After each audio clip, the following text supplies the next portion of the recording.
The American colonies before the War of Independence were a series of loosely connected communities strung along the Atlantic seacoast. The economy was crude, communications were slow, education poor, and commerce weak.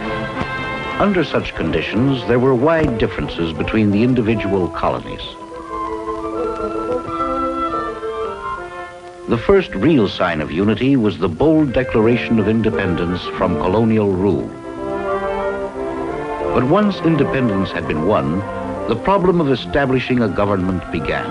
Some states wanted a strong national government, while others were reluctant to give up any part of their new won sovereignty.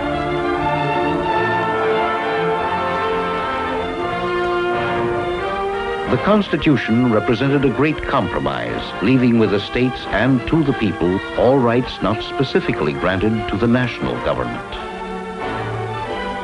The new Constitution had been clear on one point. True freedom derives its just powers from the consent of the governed. This was a daring new experiment in government, and the people were proud and jealous of their rights as they set out to build their nation.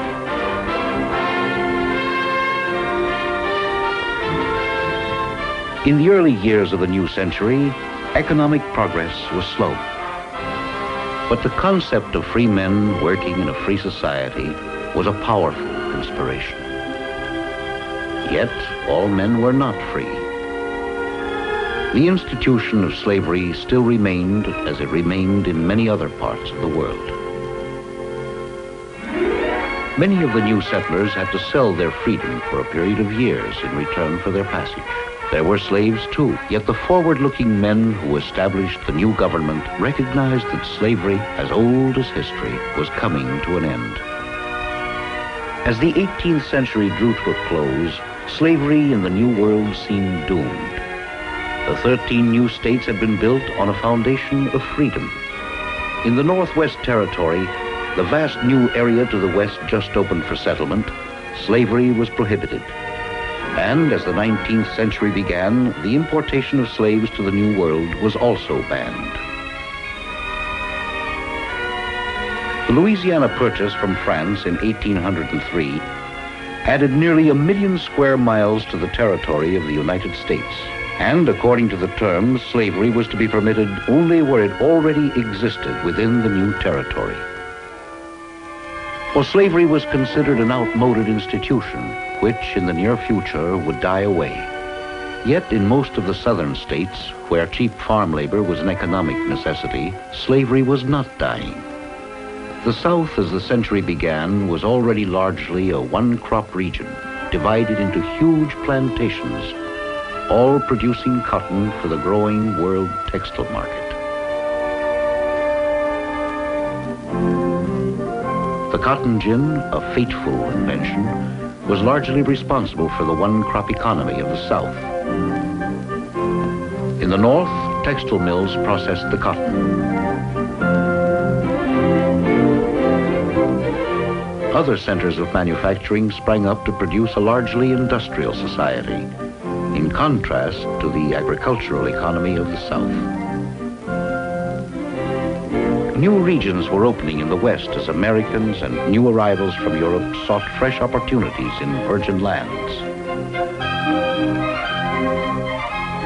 The new frontier settlements were free of slavery and ambitious for expansion and economic development. As the century wore on, the developing cities of the frontier were being populated by farmers, merchants, and mechanics who were settling in increasing numbers. They would form the group that was to become the backbone of a booming America, the small landowner.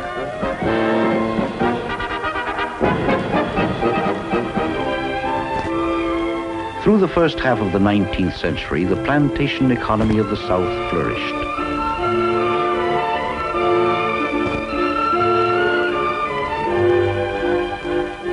The economic system, the educational system, and the culture at large rested in the hands of no more than 5,000 families. Relatively few people were slave owners.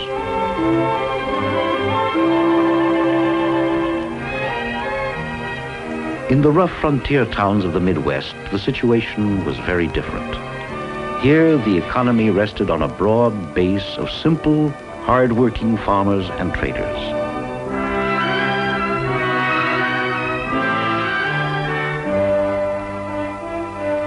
It was an ideal spawning ground for the intellectual growth of a young man destined to become the giant of the century. Young Abe Lincoln was interested in history and law. He loved the land and saw a glorious future for a nation united without sectional differences and with a common goal. And yet the young Lincoln was slowly becoming aware of the problem that in the years ahead was to divide the land he loved. Could a nation dedicated to freedom countenance the existence of slavery? Could one section of that nation dictate the economic pattern of another section? Sooner or later, the problem must be squarely faced.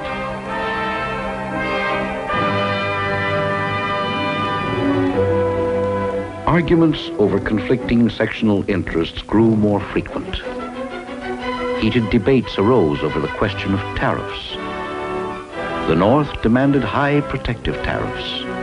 The South considered high tariffs a direct attack upon their economy.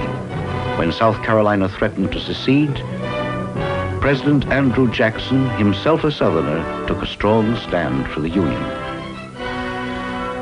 But this was only one of a long series of crises that were to erupt in the next 30 years. And behind the arguments and the impassioned oratory was the fundamental question of whether the rights of the people were best served by the sovereignty of the individual state or by the sovereignty of the Union.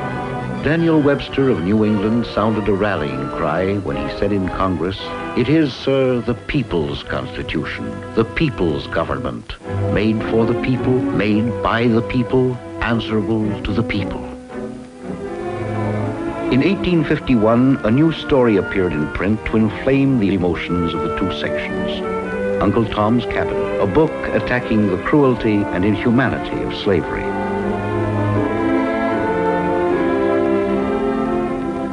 The story appeared at a time when the problem of slavery and the debate over its continuation was reaching serious proportions. There was strong sentiment in many parts of the North for the abolition of slavery and equally strong pro-slavery sentiment in the South. An organized effort to help fugitive slaves escape to freedom had even been established and nicknamed the Underground Railroad. As new states were admitted to the Union, there was always controversy over whether they would permit or ban slavery. But by this time, pro-slavery and anti-slavery forces had begun to agitate in the territories, and outbreaks of violence became frequent.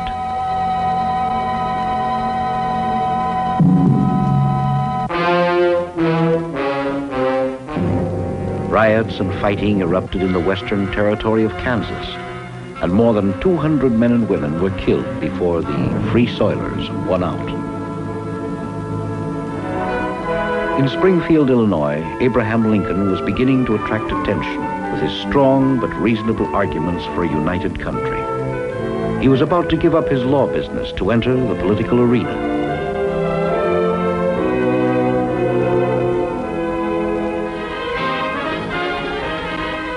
His target was the Senate seat occupied by Stephen A. Douglas. Douglas, like Lincoln, was a moderate. But Lincoln disagreed that a strong union could exist when the nation was split on the question of slavery. A house divided against itself cannot stand, he said in his acceptance of the nomination. The campaign and the resulting Lincoln-Douglas debates attracted national attention. Douglas won the election, but Lincoln was building a powerful reputation.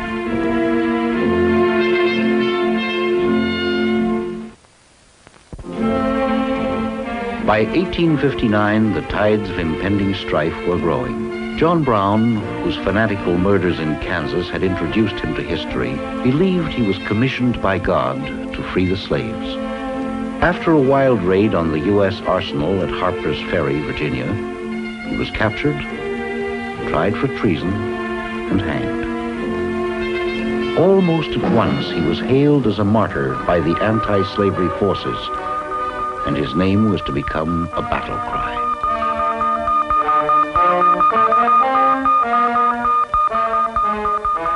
The year 1860 saw the surprise election of Abraham Lincoln to the presidency.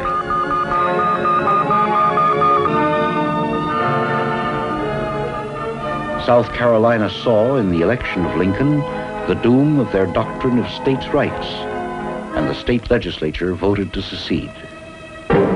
News of the secession spread like a brush fire, and within 40 days, 6 other states followed the example of South Carolina.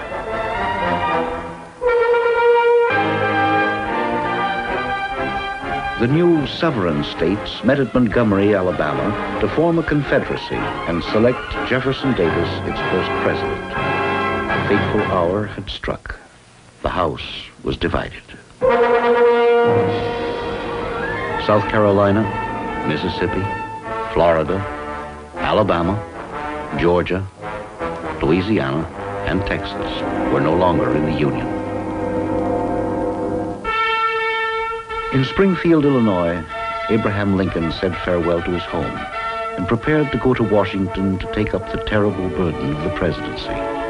In his farewell to his townspeople, he asked their blessing and the help of God to take him through the dark days he foresaw.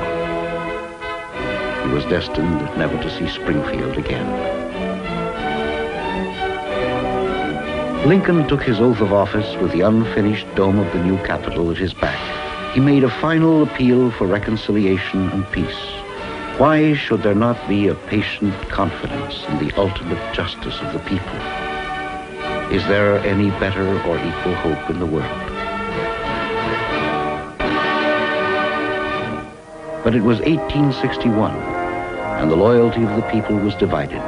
The great question had become not whether men should or should not own slaves, but whether the state or the national government had first claim on the honor and the duty of the individual. It was a soul-searching choice. Many a Southerner opposed to slavery could not find it in his heart to bear arms against his mother state. Others remembered the Declaration of Independence and the dream of a great free nation and swore their allegiance to that ideal. It was to be a war of brother against brother.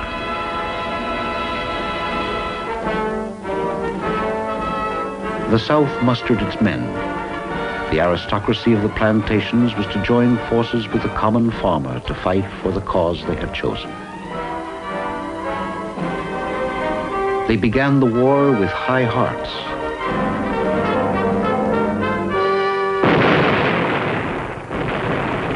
Soon after the first shots were fired, Virginia, Arkansas, Tennessee, and North Carolina joined the Confederacy, bringing the total of seceding states to 11.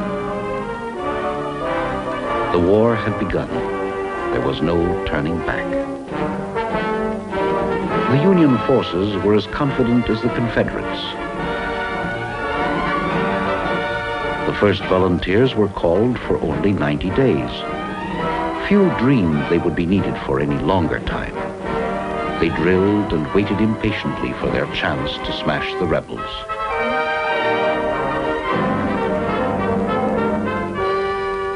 But the military strength of the Confederacy was not to be taken lightly. The nation's greatest military leader, Robert E. Lee, had refused command of the Union Army because he could not bring himself to bear arms against his native state, Virginia. Now, Lee and his lieutenants were to make the Southern armies among the most brilliantly led forces in history. Realizing most of the war would be fought on Southern soil, they had a determination that alone would have made them strong. The Union forces, hastily trained and lightly disciplined at first, were further handicapped by indecisive leadership. They marched to their first campaign, however, sure of their strength and confident of a quick victory. But green troops are unpredictable. Unlike their opponents, many of these men came from shops and mills, had never handled a gun, knew nothing of the terrible shock of pitched battle.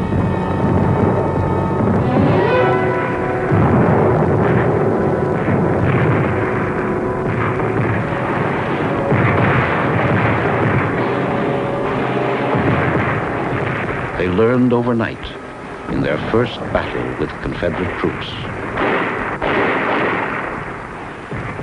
Both sides fought hard and with valor.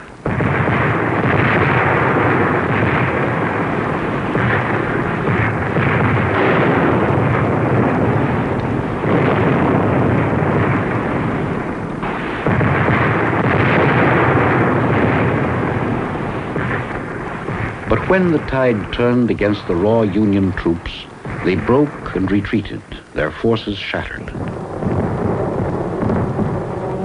Dreams of a short war were over.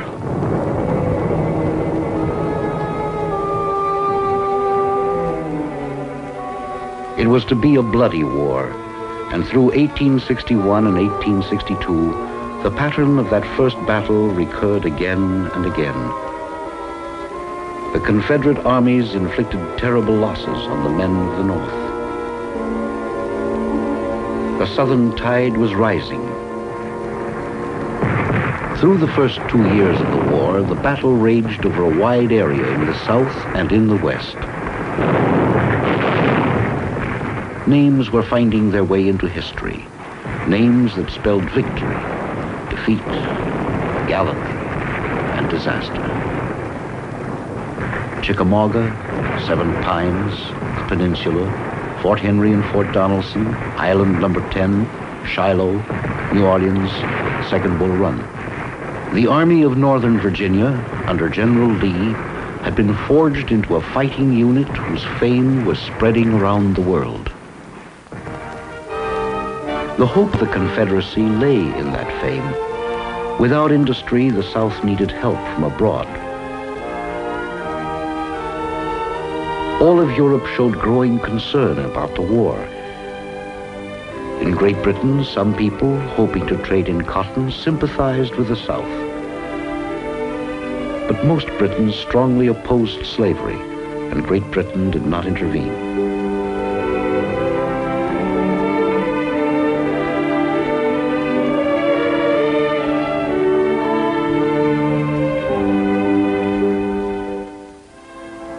As 1862 drew to a close, Lincoln took a step he had long considered. His first concern had always been to reunite North and South. But his strong disapproval of slavery as an institution could no longer remain unexpressed. With his Emancipation Proclamation, Lincoln made his stand clear to the world and served notice that this was not merely a struggle to suppress rebellion.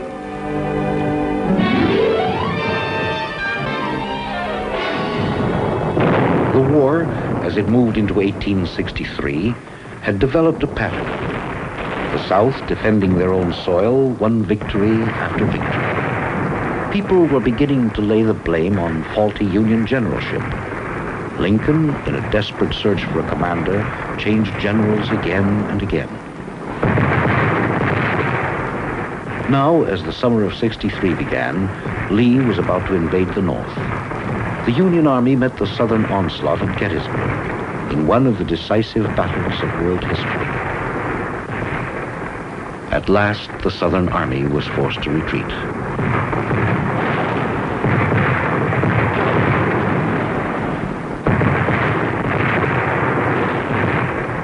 Gettysburg was the high water mark of the Confederacy. With their defeat in that battle, the fate of the Southern cause was sealed. Speaking at the dedication of the cemetery at Gettysburg, Lincoln uttered immortal words. From these honored dead, we take increased devotion to that cause for which they gave the last full measure of devotion. That we here highly resolve that these dead shall not have died in vain. That this nation, under God, shall have a new birth of freedom, and that government of the people, by the people, for the people, shall not perish from the earth.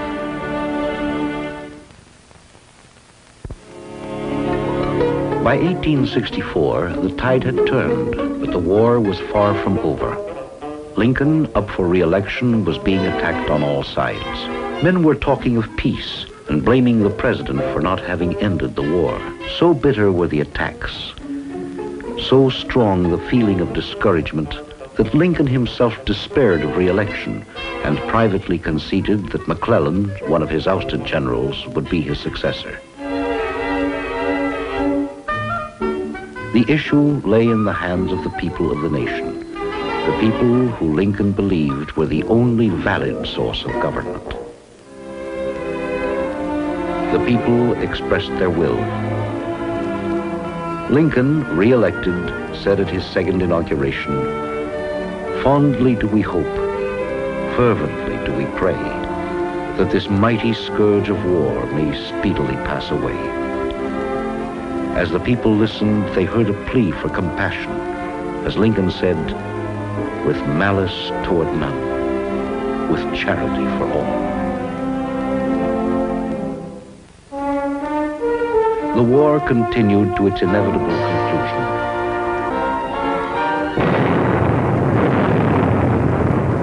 Lincoln had found his general in Ulysses S. Grant. The final phase of the war was the bloodiest of all. Using his superior manpower, Grant fought unrelentingly. The world had never before seen such savage and bloody warfare. The casualty toll mounted day by day, and the South knew more of the terrible destruction and desolation of war than Americans had ever known.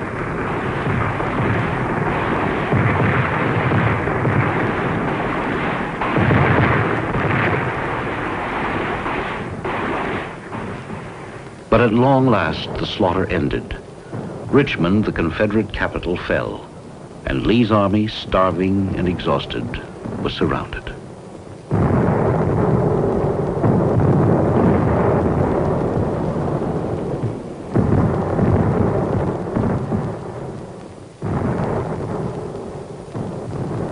Grant sent a simple message. "General, the result of the last week must convince you of the hopelessness of further resistance on the part of the Army of Northern Virginia." With heavy heart, Lee consented to listen to surrender terms.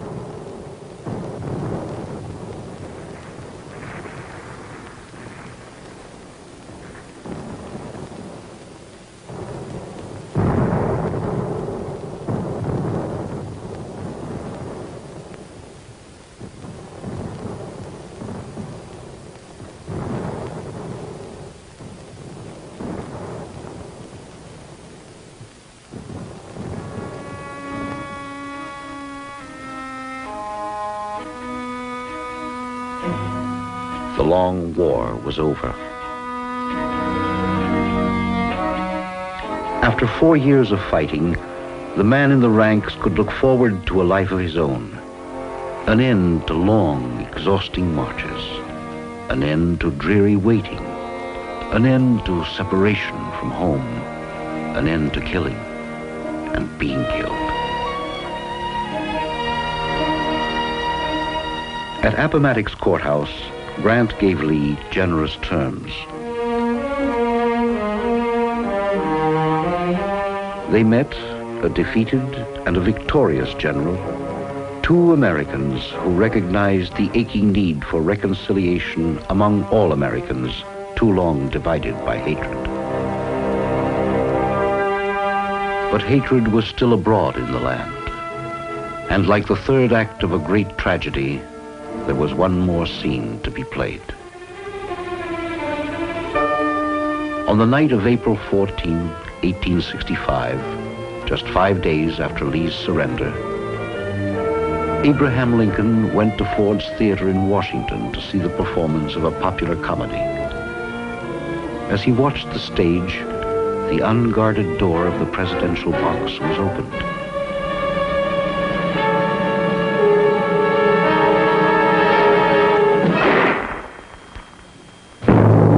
Remembered the shot, but everyone saw the half-crazed actor leap from the box and escape.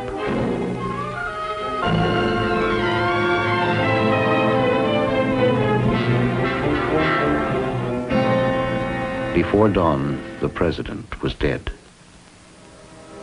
The nation mourned the leader who had brought them through the greatest crisis in their history, only to die at the moment of victory. As the funeral train crawled through a grieving countryside, bringing the dead president back at last to his home in Springfield, every person along the way must have echoed the quiet eulogy spoken at the deathbed. Now he belongs to the ages.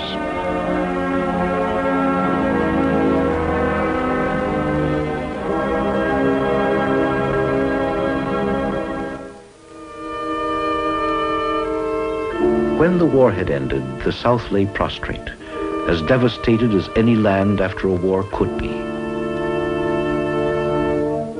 Its currency was ruined, its crops spoiled, what industry it had wrecked. And among the ruins, as always, there was bitterness and the acid taste of defeat. Among the victors, some wanted the South punished and treated as a conquered province. Others wanted to follow the plans of Lincoln and reunite the Confederate States with the Union as quickly and as painlessly as possible.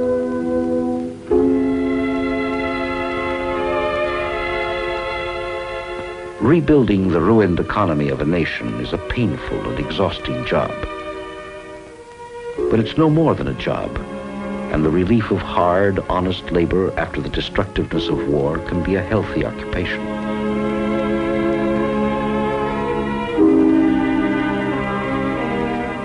Rebuilding the Union and settling the differences that had existed from its very birth was another matter. The recovery and industrial development of the South was to take some 50 years. The assimilation into a free society of the liberated Negro would take a far longer time and would engage the minds of men of goodwill in both North and South, even to the present day. As the nation bound up its wounds, it could look forward to a bright future as a strong, united country. And it could look back, too, with pride at the spiritual source of its new-won strength, the compassionate words of its wartime president. With malice toward none, with charity for all, with firmness in the right, as God gives us to see the right, let us strive on to finish the work we are in, to do all which may achieve and cherish a just and lasting peace among ourselves and with all nations.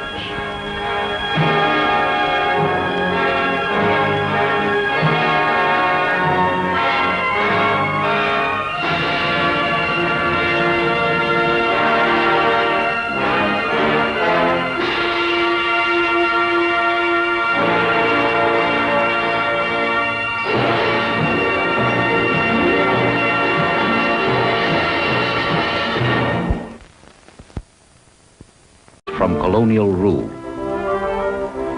But once independence had been won, the problem of establishing a government began. Some states wanted a strong national government, while others were reluctant to give up any part of their new-won sovereignty.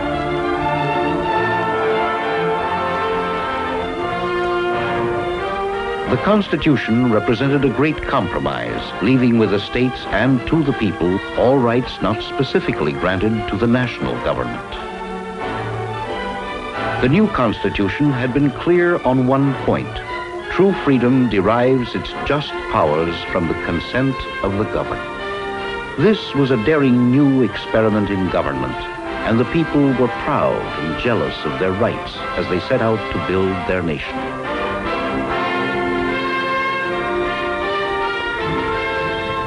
In the early years of the new century, economic progress